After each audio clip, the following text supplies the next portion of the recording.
punya kemampuan penemuan-penemuan baru, ya kan? Pemuda harus lebih banyak ingatnya, lebih banyak hati-hati. Itu bisa menarik, mendorong orang yang melihat itu menjadi berpikir berbuat sesuatu yang baik. Jangan engkau mentafakuri tentang Allah untuk sesuatu yang bermanfaat dari sisi keduniaan.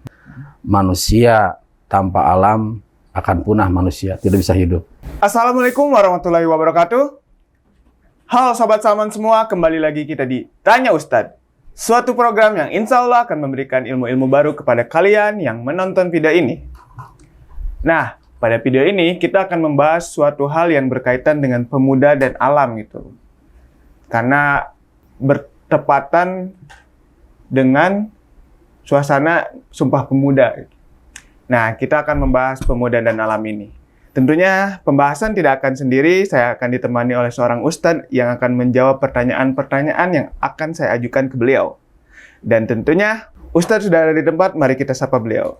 Assalamualaikum warahmatullahi wabarakatuh, Ustadz. Waalaikumsalam warahmatullahi wabarakatuh. Gimana nih kabarnya, Ustadz? Alhamdulillah, saya pribadi sehat, keluarga pun juga sehat. Alhamdulillah. Selama kesibukan akhir-akhir ini apa aja tuh selain mungkin ngajar ngaji dan semacamnya? Ya, sesuai dengan profesi yang Allah berikan, saya dibisakan dalam ilmu agama, ngajar-ngajar Iqra, Quran, tahsin. Ya, itulah sehari-hari yang bisa saya sampaikan ke lingkungan saya, ya, tetangga, masyarakat, jamaah dan sebagainya. Dan mungkin sedikitnya Ustadz membina para pemuda lah ya untuk lebih baik lagi. Ya, diantaranya ada. Walaupun memang belum diresmikan ada pengajian pemuda, tapi pemuda suka ngumpul, ngobrol gitu di tempat saya. Nah, Ustadz, ya banyak hal mungkin yang saya tahu sedikitnya tentang pemuda tuh, ya banyak yang mendeskripsikan wah pemuda tuh ya berapi-api, menggebu-gebu karena ya masih muda dan masih banyak semangat gitu.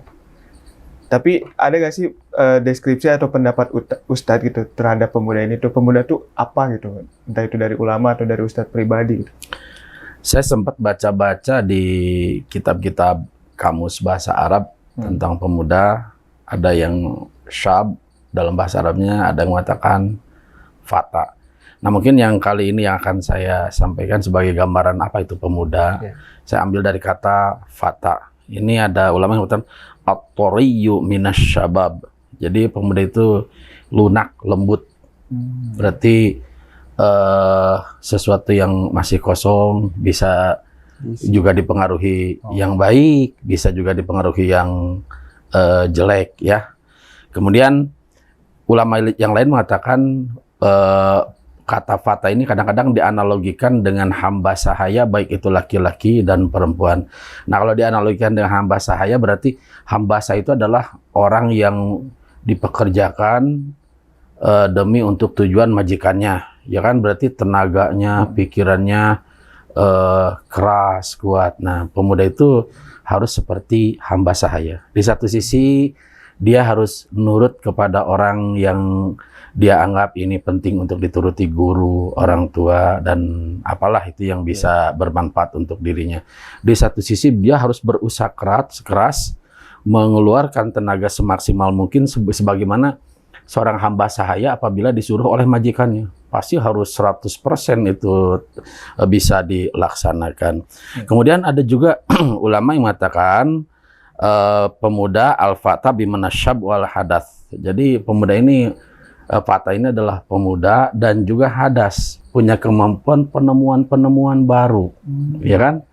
Jadi kalau leluhurnya atau orang tuanya dulu penemuannya sampai di titik C, nah pemuda ini melanjutkan D, E, F, G, H dan sebagainya. Itu arti dari kata pemuda yang saya pahami. Juga biman al-kamil jaz minar rijal. Ini bisa diartikan orang yang sempurna.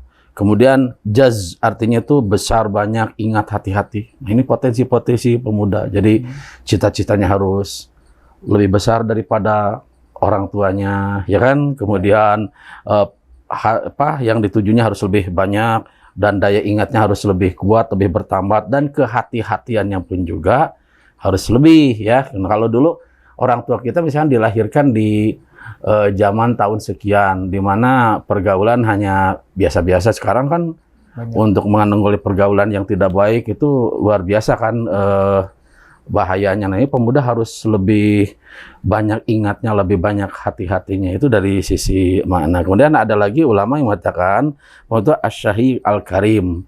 Jadi sesuatu yang murah dan mulia. Jadi cita-cita pemuda ini harus, bagaimana nih saya? Kalau orang tua saya kemarin setiap bulan bisa memberikan infak ke masjid 500.000, nah saya harus bisa lebih daripada orang tua. Nah itu mungkin kalau saya yang pahami dari beberapa kamus bahasa Arab tentang makna fata atau yang bisa kita terjemahkan adalah pemuda.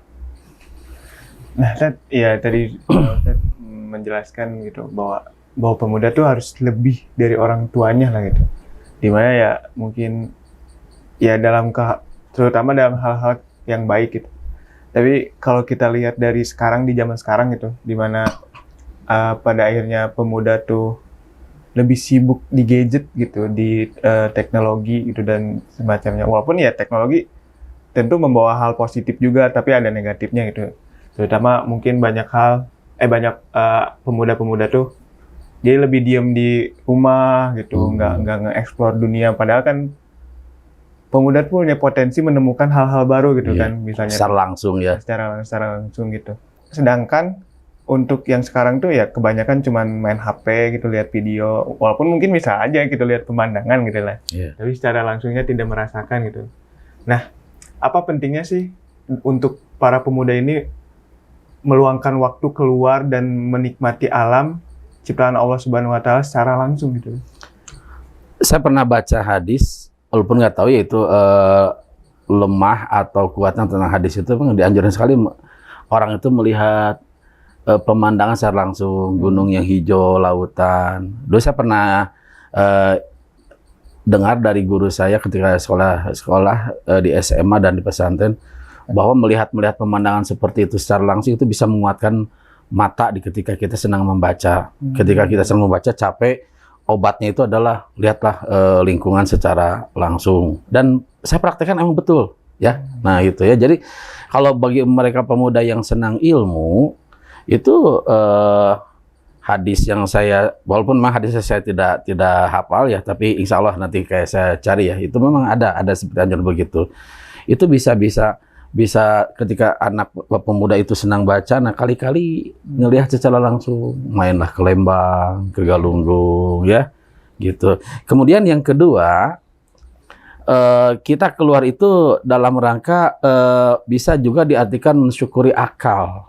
Betul kan? Memang betul melihat sisi teknologi yang sekarang itu bisa dilihat, tapi kan alangkah baiknya melihat secara langsung. Kata orang, kalau kita melihat dan menggunakan teknologi yang sekarang itu kan ada radiasinya, ada sisi bahayanya, betul kan? Ya. Nah gitu kan, walaupun itu sama-sama aja bisa dikatakan mensyukuri akal, tapi kenyamanan kan lain dengan kita bermain lah, menjumpai tempat sesuatu dan otak kita sudah isi ilmu, mengamati sesuatu secara langsung ya.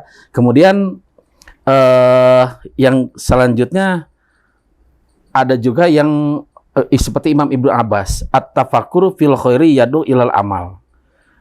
Kata Ibnu Abbas, mentafakuri sesuatu. Nah di sini fil khair, dalam kebaikan. Berarti kalau kata fi itu kan mempunyai makna dorob, wadah. Berarti kita ada di lingkungan itu, ya kan? Mentafakuri kita gunung, secara langsung ada di lingkungan itu. Nah itu kata beliau, yad'u ilal amali bih.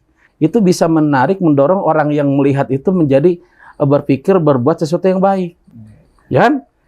Wah ini gunung begini ya, berarti saya harus jadi ahli kebumian, ahli tentang gunung supaya bisa tumbuh seperti pemikiran itu. Dan yang terakhir adalah berpikir di alam itu, menurut saya adalah itu bernilai ibadah ya.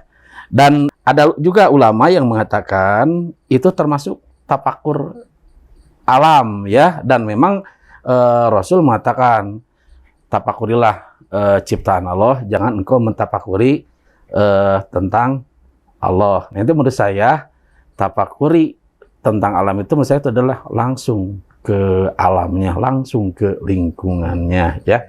Jadi intinya adalah sama dengan mensyukuri nikmat akal ya, dan langsung ke objeknya secara hadir di tempat itu. Tapi saya juga pernah dengar lah gitu dari orang tua saya gitu bahwa ya untuk melatih mata tuh ya lihat yang hijau-hijau gitu. Iya. Tapi bukan uang ya, hijau pemandangan. Terus ya pada akhirnya benar tadi kata Ustadz juga kan kalau lihat di HP atau di komputer dan semacamnya itu banyak radiasi dan itu cepat merusak mata lah ya. Iya. Dibandingkan kalau secara langsung ya malah menguatkan mata dan perasaannya beda mungkin. Kalau mungkin di komputer HP mah pemandangannya udah ke filter, mungkin ya nggak sebagus yang kalau datang ke tempat gitu ya. Ya kalau kita lihat aja di HP misalkan orang main ke tempat rendam air panas, kan itu hanya melihat. Tapi kalau kita langsung ke sana sudah alam menyejukkan mata, kemudian kita turun bisa renang di situ, airnya pun juga menjadi obat untuk kulit kita, nah itu. Jadi sebenarnya banyak lebih manfaatnya kita itu langsung ya. Walaupun info awal bisa aja dilihat dari HP, YouTube dan sebagainya, info awalnya seperti itu. Tapi pemuda jangan sampai puas di situ. Coba di sini ada ini, ayo kita perlu teliti. Harusnya begitu kan? Gitu. Itulah hadas, menemukan sesuatu yang baru apabila kita nanti ketemu langsung dengan objeknya.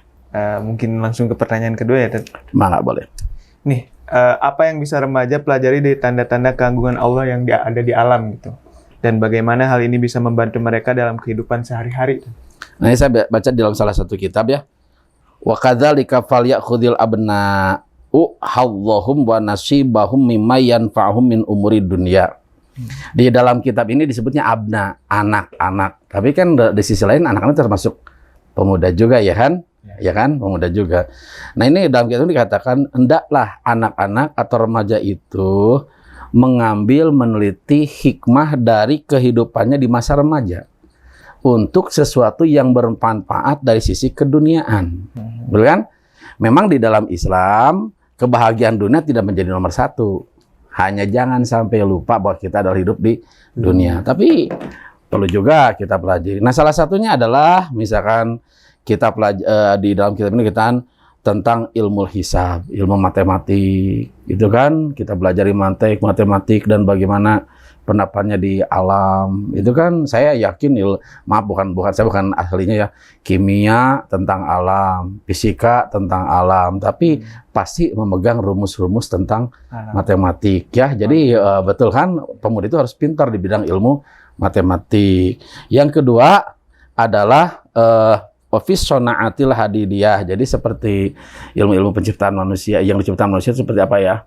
Tentang teknologi apa? Misalkan pakaian, itu kan bahannya diambil dari alam. Itu kita kalau ini dirasa perlu pelajari dan bermanfaat untuk kehidupan kita di masa tua, yaitu pelajari. Dan yang selanjutnya adalah di sini tidak lupa juga ta'allumul lughatil arabiyyah, belajar bahasa Arab. Nah, kan di dalam surat Yusuf dikatakan Quran diturunkan dengan menggunakan bahasa Arab supaya kamu cerdas, betul kan? Berarti bahasa Arab itu, bahasa Al-Quran itu bahasa yang maknanya bisa merekam berbagai makna tentang ilmiahnya ini alam. Makanya pemuda itu ngaji, kemudian belajar juga nahwu shorof, bayan ma'ani dan periwayatan hadis mengenai ayat. Nah, kemudian ada juga di sini ta'allumul lughatil ukhra. Di alam ini pemuda mempelajari juga bahasa asing, bahasa yang lain, ya kan? Apalagi kalau di kita itu sekarang digalakan misalnya perdagangan bebas, otomatis orang-orang luar Indonesia itu kan bakal datang membuka perusahaan di Indonesia. Di samping kita tahu tentang bahan materinya, kata kita orang cerdas, pandai juga bahasa itu kan menurut alam. Nah, untuk orang-orang yang pemuda yang di kampung, apabila dia hidup di lingkungan pertanian, itu jangan dihinakan. Siapa tahu nanti ya anak itu jadi ahli elektro, tapi ternyata didikan dari orang tua tahu juga tentang masalah pertanian, ya bisa dia nanti kerja di satu perusahaan, gaji ada, mengembangkan wira swasta dari sisi pertanian. Jadi di lingkungan yang kita pijak, tabiru, ambillah hikmah apa yang bisa dijadikan bekal untuk masa tua saya, masa rumah tangga saya, terutama untuk menjadi syariat saya dapat sumber ekonomi. Nah, itu menurut saya bagus ya. Banyak manfaat lah ya, Ted, kalau misalnya kita langsung hadir ke tempatnya mah ya. Iya, banyak. Daripada Iya, cuma seperti di Subang ada satu kampung yang usahanya itu dari perikanan, kita pelajari. Oh iya juga ya. Saya kalau mau dapat ada uang, saya kerjasama bisa gitu. Ya itu banyak gitu ya sebetulnya. Cuma alamnya gimana? Jangan alam-alam yang pergaulan tidak baik. Kayak itu mah janganlah, jauhin gitu ya. Jadi yang di sini yang dianjurkan untuk dikenal, didekati adalah alam-alam yang bisa bermanfaat untuk kehidupan. Ya. Dan tentunya dari kita langsung melihat dan mempelajari alam-alam ini, kita juga makin yakin bahwa ya alam ini tuh diciptakan oleh Allah Subhanahu wa taala dan begitu indah gitu kan ya. Iya. Indah dan bermanfaat. Dan bermanfaat. Nah, ya walaupun alhamdulillah saya pernah sering lihat juga sih teman-teman saya yang masih naik gunung atau touring kemana dan semacamnya, masih menyempatkan meluangkan waktu untuk menikmati alam secara langsung. Tapi kadang kalau lihat di berita-berita ya, kayak banyak orang-orang yang hanya ikut-ikutan gitu, sampai buang sampah di mana aja gitu, ngambil bunga-bunga langka gitu, atau nggak sengaja ngebakar dan semacamnya, kan itu malah merusak gitu kan, merusak alam gitu. Nah, kita tuh gimana ya Ted, biar bisa para orang-orang tuh tahu gitu bahwa merusak alam tuh atau lingkungan juga sama dengan mengabaikan tanda-tanda kekuasaan gitu. Bagaimana kita memberi pemahaman itu gitu kepada pemuda-pemuda sekarang itu, bahwa merusak alam atau lingkungan tuh sama aja gitu mengabaikan tanda-tanda kekuasaan Allah Subhanahu wa taala. Di ayat Al-Qur'an itu kan ada, kalau nggak salah apa ya? Iqra bismi rabbikal ladzi khalaq, khalaqal insana min alaq. Allah menciptakan manusia dari alaq. Artinya mungkin dari kata aliko ya. Salah satu mananya adalah ketergantungan.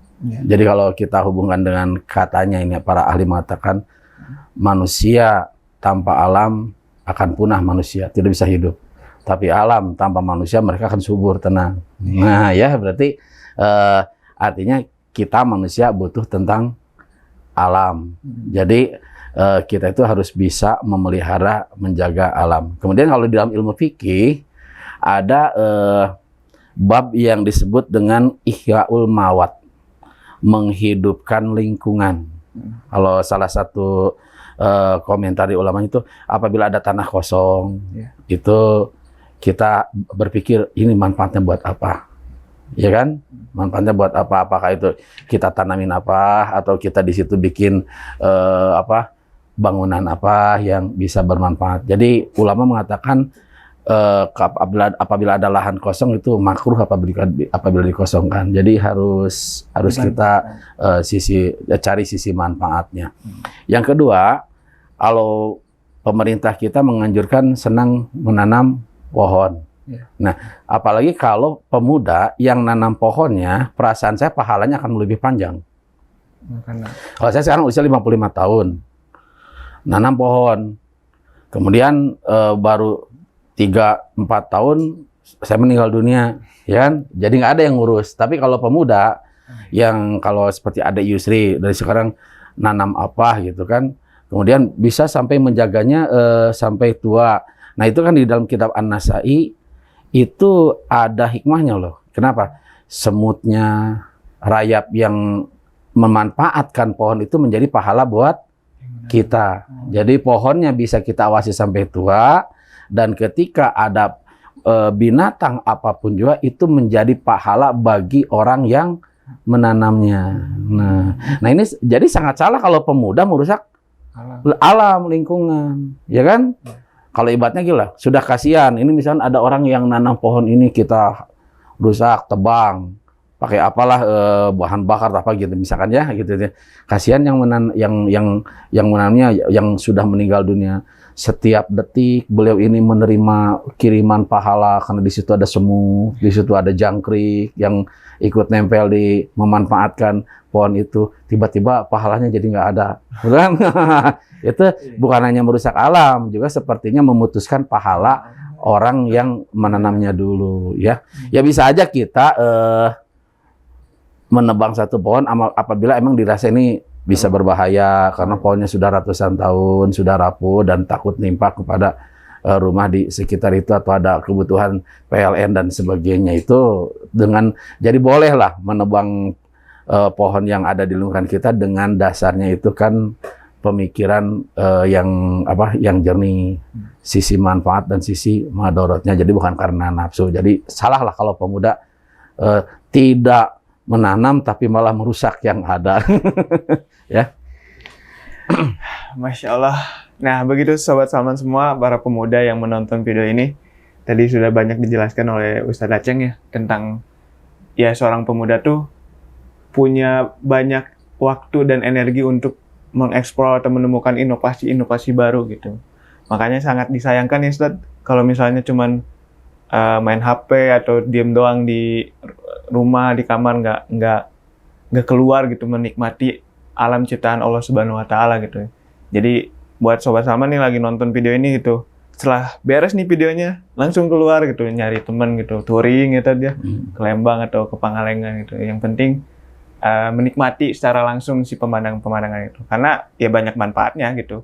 Dari mulai kita memperkuat akal, mata gitu, dan juga ya menambah keimanan kita gitu, karena kita secara langsung tafakur alam gitu, bahwa oh lihat gitu, alam ini tuh diciptain oleh Allah Subhanahu Wa Taala gitu, dan begitu indahnya gitu.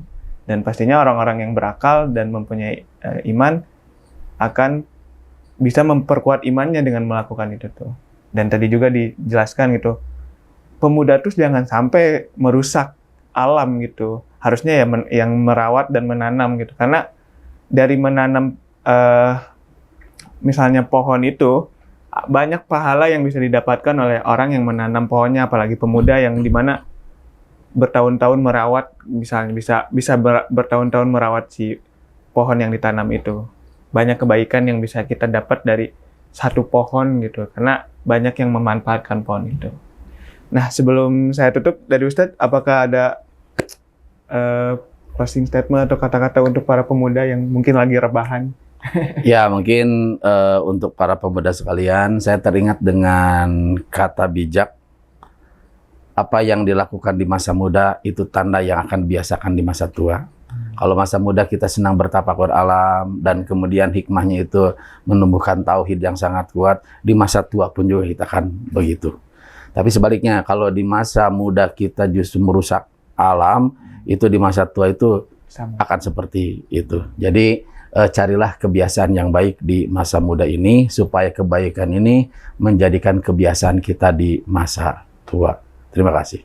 Nah, begitu sahabat Salman semua, terima kasih yang telah menonton video ini, dan jangan lupa untuk kalian keluar dari rumah dan menikmati alam sekitar. Wassalamualaikum warahmatullahi wabarakatuh.